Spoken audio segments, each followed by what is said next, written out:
said, on a night we didn't play particularly well, and I thought that Florida State played very well. I mean, when we made a run there and cut the lead, and then they banked in a three, I think they just showed what kind of team and what kind of depth they have, because two of their starters, one goes 1 for 7, one goes 2 for 7, but two players off the bench that came in for them, one went 5 for 5 from the three-point line, and the other one goes 6 for 7 from the field. So I thought their depth was a huge difference in the game. I imagine it's hard to win when they get as many offensive rebounds as they did. But they're the best rebounding team in the ACC. They're 4th in the country in rebounding margin, plus 14. We consider ourselves a pretty good rebounding team, and we've only been rebounded a handful of times this year. But they just, as far as their rebounders, they just have size and athleticism that just outworked us for the ball several times. And, again, they just had the depth that kind of wore us down on the boards. They also shot, I know they shot 63% in the first half from threes. It's just one of those nights that they just had the hot hand to do it. Well, they had a hot hand, and they banked, like I said, they even banked 3 shots in, so that they were feeling pretty good. They made 9 for 16 from the three-point line. We missed 10 free throws. It's a 10-point game. I mean, and we didn't play well. So there's a lot to grow on here, because we played a bad game and they played a very good game, and we missed 10 free throws. So it's one of those things where we've got a quick turnaround. We got to take the lessons we learned from this game, and we got to translate them into Sunday's game against Virginia Tech. Started out with some missed layups, and it just sort of mushroomed from there, I guess.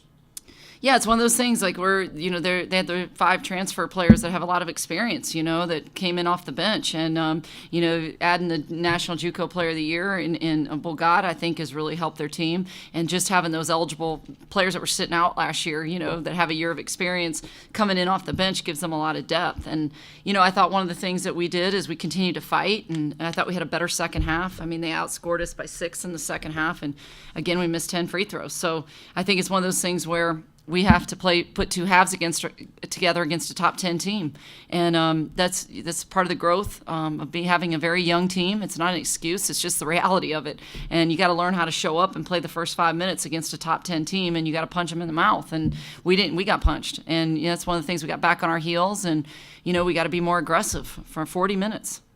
You did a good job with the trap in the second half, and it would have been probably any other team. You would have gotten those defensive rebounds, and it would have been a different story. Yeah, I mean, we've been playing pretty good basketball, over the last couple of weeks, and tonight we just didn't shoot the ball well. I mean, when we shot 24% in the first half, 34 of their points at halftime were either second chance points or points in transition off our misses, and it's hard to defend for 20 minutes in transition. So you got to make shots and to be able to set your defense, and I thought that really hurt us in the first half. The second half, we were able to set our defense, make more shots. We shot 40% in the second half, so our defense was better.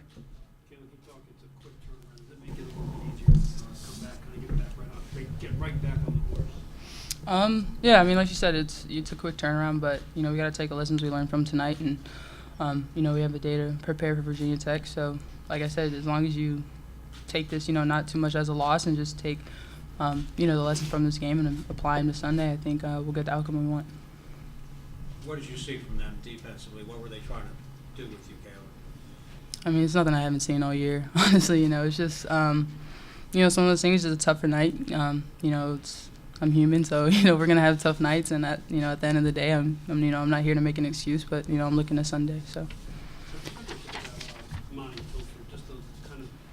What she's shown you as a freshman this year? Well, she's shown me some toughness. I mean, she's got some resiliency. One of the things I've really been working on with her is attacking the basket on dribble penetration, because, I think she's very quick and she can get to the rim. She's strong. Tonight she was able to draw some fouls for us and made a layup, a three-point play, and she made her free throws. So, I think she's continuing to develop. She reminds me a lot of Mimi Walthour when she was a freshman. It seemed like in February she came into her own in her freshman year and never looked back.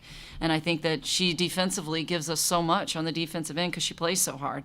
But I thought tonight's game was one of the most physical game that we played, by far. I thought that Florida State was definitely the most physical team that we've seen.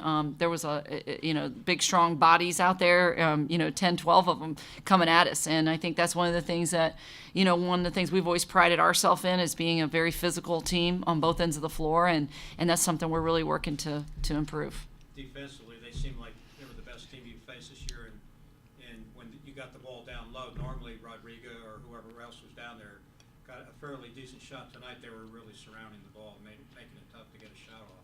Yeah, they were double teaming our post players every time they touched the ball in the low block. They were sagging off our post players at the high post, forcing us to try to shoot jump shots. And I thought that that they did a really good job, like I said, being very physical in the post.